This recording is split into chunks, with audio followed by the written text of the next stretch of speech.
Bismillahirrahmanirrahim. Assalamualaikum warahmatullahi wabarakatuh.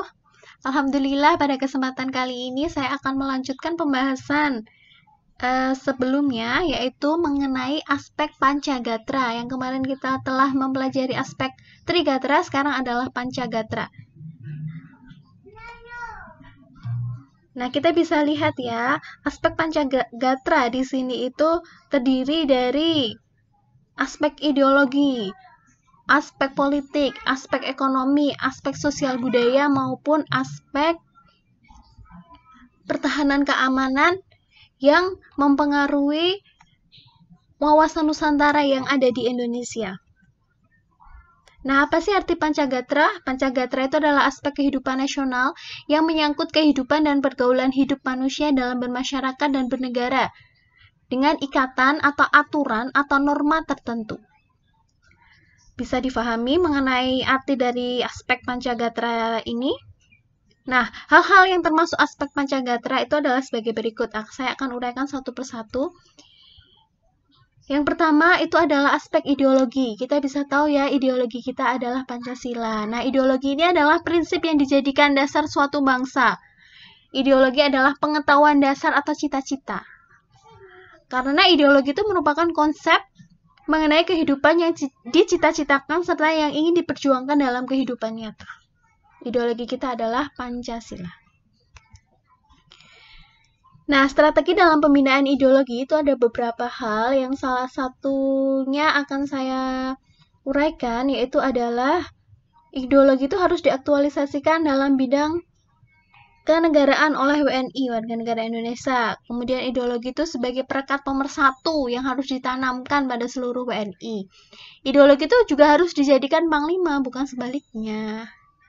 Terus ideologi itu dikembangkan ke arah keterbukaan dan kedinamisan. Serta ideologi Pancasila itu mengakui keanekaragaman dalam hidup berbangsa, bermasyarakat, bernegara, sebagai alat untuk menyejahterakan dan mempersatukan masyarakat.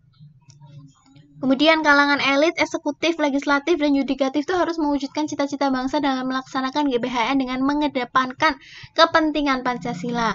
Yang selanjutnya adalah menyosialisasikan Pancasila sebagai ideologi humanis, religius, demokratis, nasionalis, dan berkeadilan. Ini adalah strategi dalam pembinaan ideologi. Yang kedua, aspek yang kedua itu adalah aspek politik. Kita bisa tahu ya, politik itu asas atau kebijaksanaannya digunakan untuk mencapai tujuan atau kekuasaan. Nah, kehidupan politik ini dibagi ke dalam dua sektor, yaitu sektor masyarakat yang memberikan input atau masukan dan sektor pemerintahan yang berfungsi sebagai output atau keluaran. Sistem politik yang diterapkan dalam suatu negara itu menentukan kehidupan politik di negara yang bersangkutan. Jadi, upaya bangsa Indonesia untuk meningkatkan ketahanan di bidang politik itu adalah mencari keseimbangan dan keserasian antara keluaran dan masukan berdasarkan Pancasila yang merupakan pencerminan dari demokrasi Pancasila. Nah, selanjutnya ketahanan politik dalam negeri. Ini nanti ada dua ya, ketahanan politik dalam negeri dan luar negeri. Nah, ini adalah ketahanan politik dalam negeri. Yang pertama adalah sistem pemerintahan berdasarkan hukum, tidak berdasarkan kekuasaan yang bersifat absolut, karena kedaulatan itu di tangan rakyat ya, dari rakyat, untuk rakyat, dan oleh rakyat. Nah, dalam kehidupan politik itu dimungkinkan terjadinya perbedaan pendapat, namun perbedaan tersebut bukan menyangkut nilai dasar, sehingga tidak menjurus ke arah konflik. Terus selanjutnya, kepemimpinan nasional itu diharapkan mampu mengakomodasikan aspirasi yang hidup dalam masyarakat, serta terjalinnya komunikasi timbal balik antara pemerintah dan masyarakat. Nah, itu di politik dalam negeri. Sedangkan ketahanan aspek politik luar negeri, hubungan politik luar negeri itu ditujukan untuk meningkatkan kerjasama internasional di berbagai bidang atas dasar saling menguntungkan. Terus, politik luar negeri itu dikembangkan berdasarkan skala prioritas dalam rangka meningkatkan persahabatan dan kerjasama antar negara berkembang dan negara maju, sesuai dengan kepentingan nasional. Contohnya, kerjasama antar negara ASEAN dalam bidang sosial, ekonomi, budaya, iptek, dan kerjasama dengan negara non-blok. Selanjutnya, citra positif bangsa Indonesia itu perlu ditingkatkan melalui promosi, diplomasi, dan lobby internasional, pertukaran pemuda, dan kegiatan olahraga. Dan perjuangan bangsa Indonesia untuk meningkatkan kepentingan nasional seperti melindungi kepentingan Indonesia dari kegiatan diplomasi negatif negara lain dan hak WNI di luar negara Indonesia atau di luar negeri itu perlu ditingkatkan. Oke, sampai di sini bisa dipahami mengenai aspek politik Pancagatra. Saya lanjutkan ya. Nah, yang ketiga itu adalah aspek ekonomi. Nah, kegiatan ekonomi itu apa? Ya, seluruh kegiatan pemerintahan dan masyarakat dalam mengelola faktor produksi dan distribusi barang dan jasa untuk kesejahteraan rakyat. Nah, upaya meningkatkan ketahanan ekonomi itu adalah upaya meningkatkan kapasitas produksi dan kelancaran barang dan jasa serta secara merata ke seluruh wilayah negara. Nah, upaya untuk menciptakan ketahanan ekonomi itu melalui sistem ekonomi yang diarahkan untuk kemakmuran rakyat, ekonomi kerakyatan. Untuk kesejahteraan rakyat, kemakmurannya untuk rakyat. Ya nggak seperti pasal 33 UUD NRI tahun 1945. Nah, aspek ketahanan ekonomi itu pembangunan dilaksanakan secara merata melalui prinsip keseimbangan dan keselarasan pembangunan antar wilayah di Indonesia. Kemudian struktur ekonomi itu dimantapkan juga secara seimbang dan saling menguntungkan.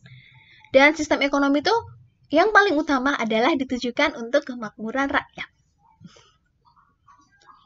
Dan yang keempat, itu adalah aspek sosial budaya.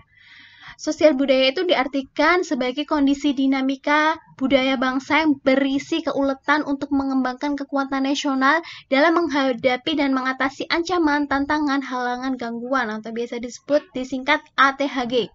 Nah, gangguan itu datang dari dalam maupun dari luar, baik secara langsung maupun tidak langsung, yang membahayakan, yang mengancam kelangsungan hidup sosial NKRI berdasarkan Pancasila dan UUD 1945.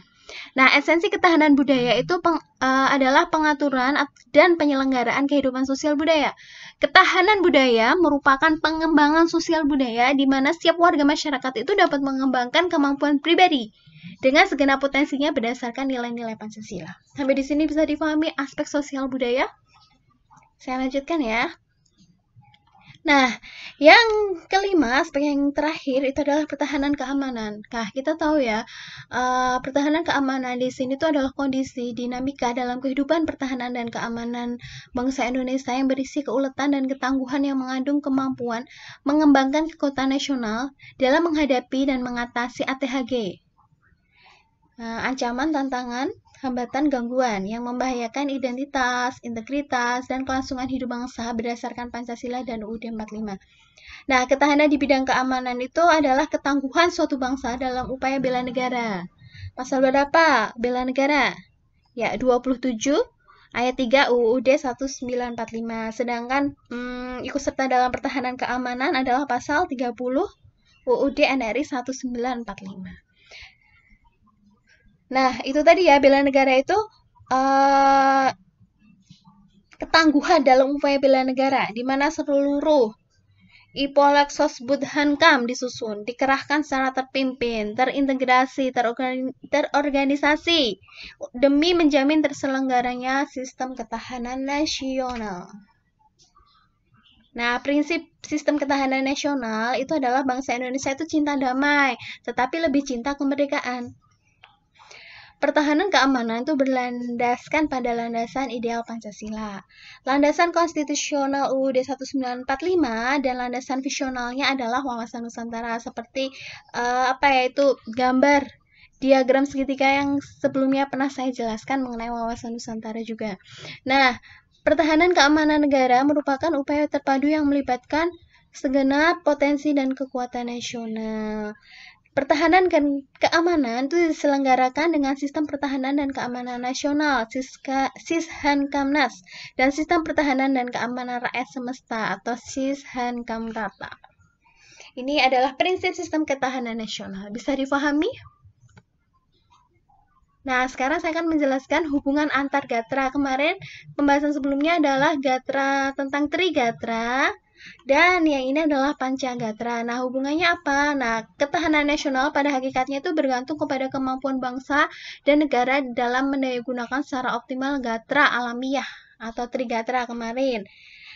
sebagai modal dasar untuk penciptaan kondisi dinamis yang merupakan kekuatan dalam penyelenggaraan kehidupan nasional atau Pancagatra. Terus hubungan yang kedua adalah ketahanan nasional adalah suatu pengertian holistik, yaitu suatu tatanannya utuh, menyeluruh, dan terpadu di mana terdapat saling hubungan antar gatra di dalam keseluruhan kehidupan nasional.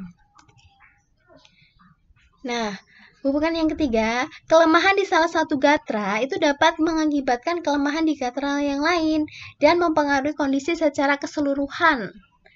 Sebaliknya, kekuatan dari salah satu atau beberapa gatra dapat didayagunakan untuk memperkuat gatra lainnya yang lemah dan mempengaruhi kondisi secara keseluruhan juga. Yang keempat, ketahanan nasional Indonesia itu bukan merupakan suatu penjumlahan ketahanan segenap gatranya, melainkan suatu resultan keterkaitan yang integratif dari kondisi-kondisi dinamik kehidupan bangsa di bidang ideologi, politik, ekonomi, sosial, budaya, pertahanan, dan keamanan. Baik, sekian pembahasan kita pada kali ini tentang aspek wawasan nasional berupa Pancagatra. Terima kasih atas perhatiannya. Wassalamualaikum warahmatullahi wabarakatuh.